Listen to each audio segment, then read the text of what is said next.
a gentleman who's going to talk a bit about, I'm not even sure what he's going to talk about, but I'm going to introduce him. Let's bring him on stage. Matthias Rentschel. Matthias, come to us. Hello, good evening. For the closing keynote, I am going to introduce you, though. I know you're a research manager of the European Space Policy Institute, and he previously worked at SP as a research fellow, as well as at the European Space Agency, the European Commission in the aviation and commodities sectors, but started his career in corporate law. So he holds an LLM, a Master's of Law, in Air and Space Law from McGill University and a law degree from the University of Ljubljana. Just give us the essence. What is your closing keynote going to be about? So what I'll talk about is actually something that I think a lot of this conference sort of was focusing on, and which I'm very happy about. It's about the fact that we shouldn't spend too much time talking about the assets in orbit, so the satellites, the launchers, but it's to talk about the foundation that enables all that and the policy impact that space can have. And how do we decouple ourselves from talking about the space economy, the value of the space economy, and to actually talk about like how space contributes to the wider economy. So that's the general idea. Sounds good. I also promise I'll be quick. No problem. All good. All good. You wanna come over here? This is the best spot, I think, right over here. Matthias? I see. Go for it. Thank you very much, Chris. As mentioned, I promise I'll be quick. You've been here for a full day of this conference experience, and I'll just try and rewind our minds to sort of what was the overarching theme of this conference. So bridging Earth and space, bridging space and Earth. I think it depends on which side of the bridge you're sitting at. Shout out to Moriba, who sort of said the space community is very often a very insular community. So I think we're very often on the space side of this bridge that is trying to bridge Earth and space. But I think ultimately, space is about people. Space is about Earth. And in many of the things we do, we tend to forget about that. So a big shout out to the start of this conference, where we had an artistic intervention, when we had Matt on stage defying gravity, because that's a lot of what space is about. It's about having guts, it's about pushing the envelope, it's about having, it's about having tears in my eyes when I watch an iSpace attempt landing on the moon. Okay, it doesn't happen because space is about, picking yourself back up and trying again. And we should not forget about that. It's about inspiring people. In that context, I think it's very important that we consider space and space policy as something that needs to be treated comprehensively from a political point of view. Earlier this year, we published SP 2040. We call it a policy vision for Europe in space, space for prosperity, peace, and future generations. And we put forward 3 layers that, in our minds, policymakers should consider when they sort of develop space policies. It's the foundational layer. Here we talk about talent. We heard a lot about talent right before. Here it's about finance. We talked about finance earlier. It's about how to attract capital, how to make sure that capital stays in the sector. It's about innovation industry. It's about innovation policies that are directed, but also innovation policies that are open, so the balance between the two. It's also about the regulatory environment. In between the 2 sort of main layers, there's the capability. We have the assets in orbit. That's perfect. That's fine. But that's not the point. The point is the eventual policy impact. So how do we use space in the green transition? How do we use space for security and defense purposes? How do we use space to make people think about the future? How do we use space to make people less risk-averse to keep trying and keep going? And I think one of the key aspects there is also to stop talking about space within the confines of the space economy. We see projections of the space economy reaching 1 trillion by 2040. Well, I think what's much more important is how much impact does space have on the wider economy. And don't take my word, take the word of EUMETSAT. They're saying a program worth 1.5 billion will generate returns of over 40 billion of value to society, to the wider economy. Don't want to take their word? Take the word of the World Bank. They're saying weather forecasts on an annual basis, space-enabled weather forecasts on an annual basis, provide efficiencies of $160 billion globally. So I think that sort of level of reflection is what is important to understand how important it is to treat space as a policy priority and to get space higher up on political agendas of our prime ministers, presidents, and political decision makers. Now, if every country in Europe was sort of as ambitious, and if it knew how important this is as Luxembourg does, Europe would be a very, very different place when it comes to the space sector. Luxembourg is one of the few countries that sort of understands that, I believe, and I think this conference is proof of that, because we were talking about all these different foundational layers as well as the policy impact that space can have on our society. So going back to bridging the gap, when are we able to bridge the gap? Will this be by 2030? We heard some references earlier today to 1.5 million satellites in orbit by then. Of course, it probably won't happen, and it would be awful in terms of space sustainability.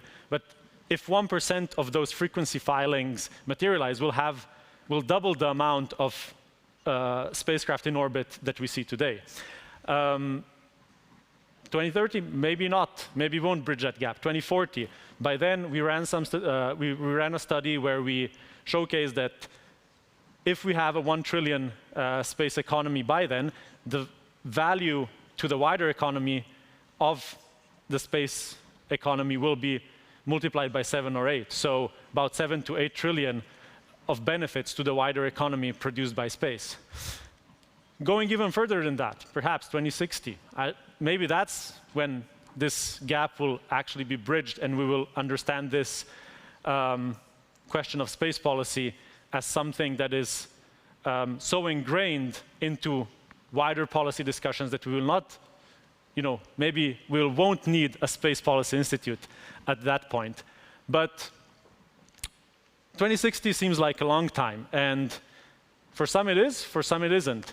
But 37 years, this is something that is conceivable. I mean, I'm 34 now, so 37 doesn't seem so far away. But a lot can happen in 37 years.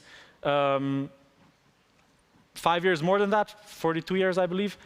That's the time it took from the first transatlantic flight by Charles Lindbergh to the Apollo lunar landing.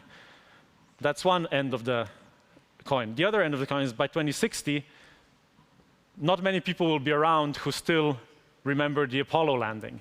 So any decision that we make today in terms of approving new space programs, providing fertile ground for private investment into space, is extremely important, not just for us in this room, but for generations to come. Because those generations will sort of build up collective memories, will build up their perception of the world based on today's decisions that define the future of Europe in space. And decisions that we take in European space programs, be it through the European Commission, be it through ESA, should not be based on single programmatic considerations, should not be based on technology choices that were made in the past and that we are sort of afraid to let go of. They should be made with a single objective of equipping Europe to become a space power in the future, a full-fledged space power. And this is why I believe it is very important to have countries like Luxembourg trailblazing this revolution space, as we call it at ESPI. And we are very happy for the Luxembourg Space Agency to also join the European Space Policy Institute this year as a member, and to also welcome a former Deputy Prime Minister, Minister of the Economy from Luxembourg to our advisory council as the chair in 2024. And we really hope that each and every one of you goes out of this conference thinking about space, not as, the career choice to become an astronaut, not as a opportunity to sort of launch rockets, to operate satellites, but really as a tool to make our lives on Earth better and to really understand the full value space offers to our society. I think this will be proven by the future, and I think the one thing Europe has to do now is to listen to a quote, or listen to a song by David Bowie, which I quote now: "Now is time to leave the capsule if you dare." So I think we have to dare together, we have to be less risk-averse, and we have to really understand the value of space for the wider economy. Thank you very much, and wishing everyone a great end of the day here in Luxembourg.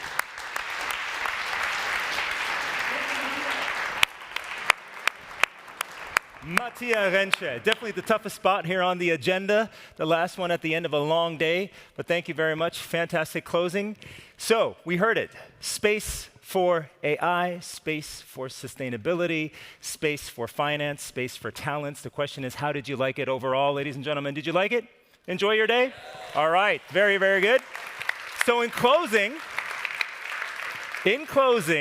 all right, I think the final words should come from Marc Seres, CEO of the Luxembourg Space Agency. So Marc, would you join us one more time? So Chris, thank you very much for the good work you have done during the day. Thank you. Congratulations. So I will not be long. I just wanted, of course, to thank you here to have for your participation, presence here. And of course, for those who were remotely connected. So I don't have the final figures, but I think here in the room we were, depending on the moment and on the small things that were served outside of the room, around 300 people, and probably the same number connected. So that's, at least from our perspective, something that we expected, and we are very happy that we had this participation. Thank you to the whole team who participated here. I think we didn't really have any technical hiccups, so very good job. Juliette, thank you very much for the program. I think you have worked hard to do something where we heard today that people enjoyed it. We are trying every year really to bring, to create this bridge, bring terrestrial perspectives closer to the space sector, and vice versa, by the way. I think this is very important. This is a trend that is, as I said before, inevitable. We have to continue and push even to do that faster. So I think that it's worth continuing. And that means that we have already foreseen a date for the next edition next year. So you can already reserve in your agendas the week from 2nd to 5th of December 2024. And we will also, or we have at least the idea to have an initiative, a specific initiative for next year. The idea would be to create a competition that will select the most impactful sustainability projects. And of course, we will come with a more refined idea on how, what we expect from the proposals and how we will select them. But this is just reflecting how important for us now this sustainability aspect is. It has been the red line in our strategy. Maybe also to add to that, you heard our minister today, the brand new and fresh Minister of the Economy, who mentioned that we will continue engaging in developing this sector here in Luxembourg. And of course, you can count on the Luxembourg Space Agency to continue supporting research labs, companies establishing here, developing their activities here in Luxembourg. And and I let the really final word to Chris. Thank you, Chris. Thank you very much, Marc. But I'm going to bring Juliette on stage now. Whoa. She asked me if she could say 2 or 3 more things here in closing, so I was like, yeah, sure. Why not? She organized it. Let's give her a big round of applause. Can't say no to that. Juliette. Hi. Welcome. Thank you, Chris. Yeah, working. So this was the official closing. Now it's the unofficial closing. Sorry. We already thanked a lot of people, but I just want to thank some people that we don't see a lot because they're hidden behind black curtains. But we have more than 25 people working very hard over the past days and during the whole day. So Lemon and Freelance and all the technical teams who are there, I would like to call for a big round of applause for them.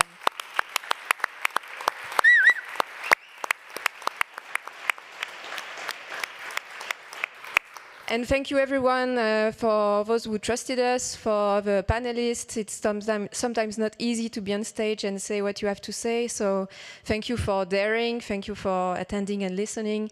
And thank you, Mark, for your trust, because I'm always bringing on some surprises, and he never knows everything about the program when he comes in. So I really value this trust as well. So thank you very much, everyone. Give it up once again, Juliette, our organizer. Thank you very much, Juliette. Thank you.